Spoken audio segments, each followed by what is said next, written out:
Elderly Leonid was a veteran of the war in Afghanistan. He was driving his Oka car on the highway, visiting and reminiscing about the past. With age, he often indulged in deepening memories. He had seen a lot in life, both good and bad, but what pleased him was that the warm moments outweighed the rest. The man couldn't remember his parents and was raised in an orphanage until he came of age.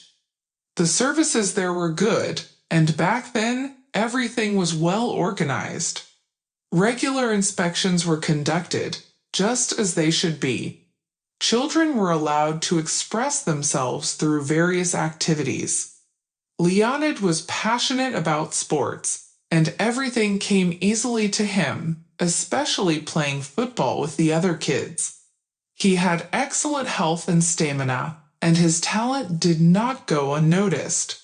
He was sent to competitions, where he returned with prize-winning placements. His hometown orphanage celebrated him and organized festive tea parties. After coming of age, Leonid left the orphanage and immediately enlisted for military service. He wasn't afraid and didn't try to avoid the army, considering it a duty to the nation. At that time, military service was not considered shameful, and no one hid from the draft board. On the contrary, conscription was seen as a prestigious occupation. Through the draft, Leonid was assigned to the 104th Vitebsk Division. This division was one of the first to be deployed to Afghanistan during the conflict.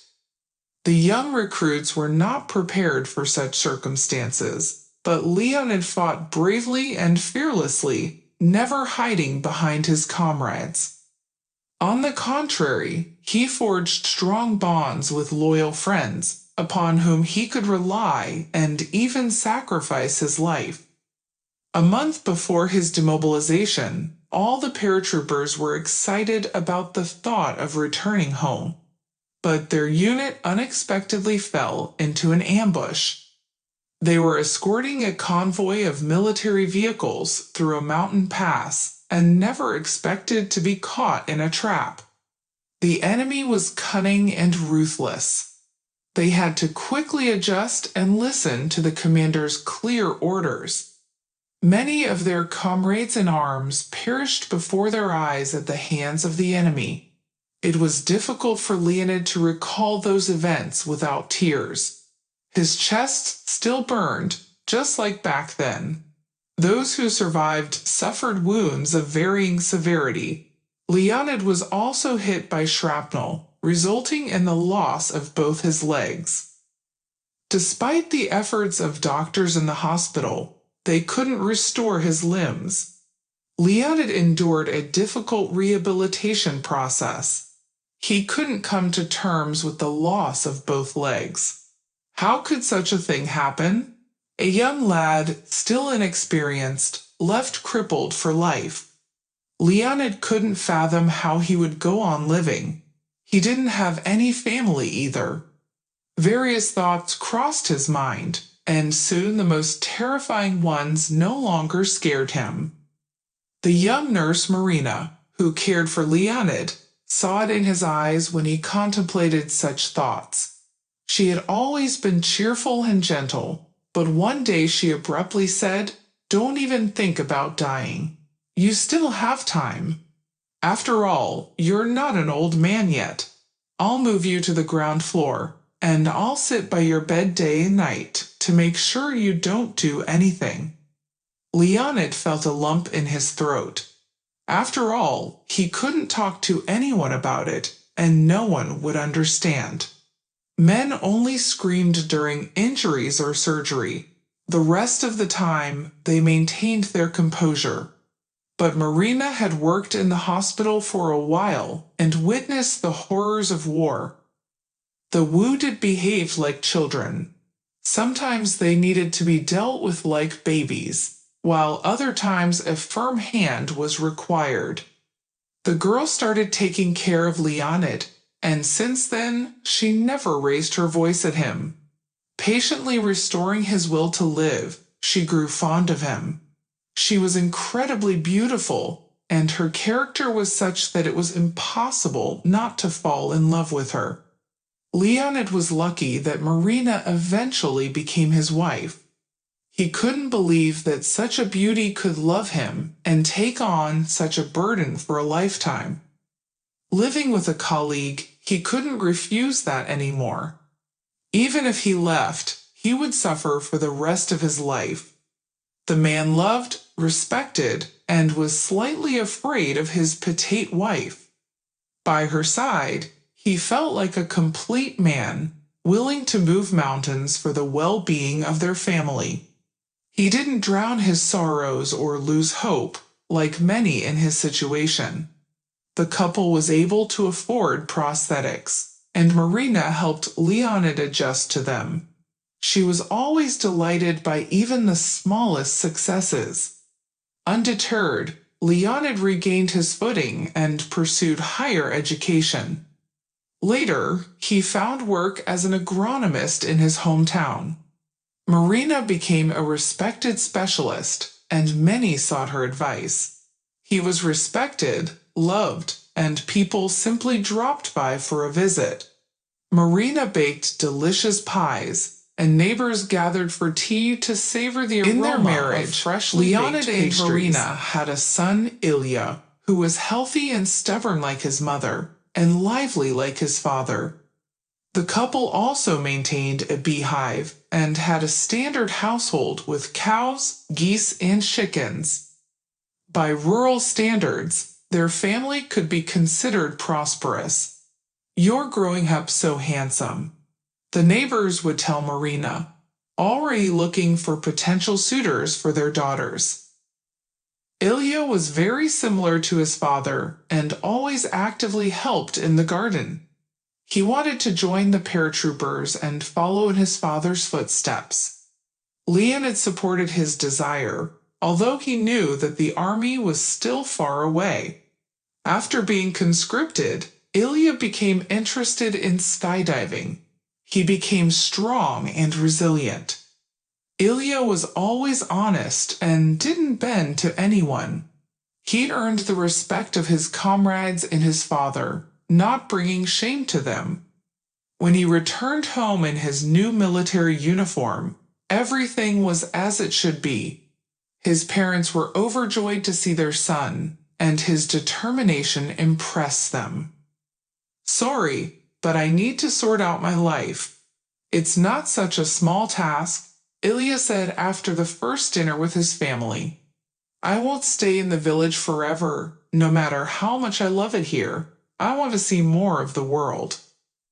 "Why do you need that city, son? You always loved nature," Leonid asked. "Is there a girl waiting for you there?" "No, Dad, not yet. But it's time for me to start building my future. I'll stay with you for a little longer, and then I'll go find my place. Don't worry about me." "You're right, you're already grown up and can make your own decisions. You can't live with your parents forever. You need to have your own corner too. Move to the city or find a job, just like I joined the police. You've been accepted into the Rapid Response Squad with strong guys like yourself." 2 years have passed since then, and during that time, Leonid buried his beloved wife and managed the household alone. He was passionate about beekeeping, and his diverse and delicious honey became known throughout the region. He had a new car, which he affectionately called Vaska. It looked brand new. Leonid drove out of the garage and headed to the district center to visit a friend and taste his linden honey. He was bored of being constantly alone and wanted to chat with someone and reminisce about the old days. The men didn't want to leave before their son, whom they considered their own. They had already noticed from a distance that the guys from the setup were tough, rude, and stubborn. They usually targeted pensioners who would immediately get confused and frightened in such situations, easily parting with their money to avoid further trouble. The scammers were compassionate people and considered themselves guilty, wanting to resolve the incident quickly. With these thoughts in mind, the scammers stood on the road, waiting for a suitable victim. Leonid seemed to be the perfect candidate for their mischief. They cut him off with their BMW and immediately rushed onto the road, shouting about changing a tire. They only grazed the bumper, but they started yelling as if the damage was worth $1 million. "What, old man, can't you see where you're going? Look what you've done to my car. Do you even know how much it's worth? How much will the repairs cost?" One of them began to rant, but the man was still shocked by what had happened. He didn't understand where they came from and why they were accusing him. "Young men, you jumped in front of my car yourselves. How could I, in my little swallow, hit you like that? You need to be more careful," he replied, staring at the scammers. "I need to be more careful, and I'll teach you a lesson in attentiveness right now. Come on, get out of your carriage, get your wallet out. How much do you have there? Come on, we won't look at how much you have, we'll take everything we need." The guys opened the door like vultures, and Leonid stepped out. They immediately noticed his legs and burst into laughter. It hurt him, even though he was glad that he had spent his life in a wheelchair, but such behavior was offensive to him. "Are you pirates from Treasure Island? We haven't encountered such a thing before," the scoundrels chuckled. "Get the money, old man, before we twist your legs off." Leonid was angry, but he knew he wasn't the same guy who fought in Afghanistan. He couldn't handle them on his own, but he still tried to resist, getting back in the car and driving away. The young scammers quickly subdued him and even humiliated him. They threw him down on the ground. Leonid, with his prosthetic legs, was not as agile, so he decided to use a trick. "Listen, spare me. I have a little money with me, just pennies. I can call my son. Look, I have a student. He's studying education, a modest and intelligent boy. Don't touch him, he'll bring the money, and that's it. He's not good with fists, but he's a brainiac." We've already wasted enough time on you," the man said, rubbing his hands together. They were already anticipating the encounter with the son, a bookworm. Although they promised not to touch the old man's kid, they still felt obliged to give him a couple of slaps. In the end, they watched as Leonid got up and called his son. "Son, I need your help," he reluctantly asked Ilya. Leonid, and, at that moment, Pavel didn't notice a car approaching. But we decided not to intervene to avoid unnecessary commotion. "Bring the money."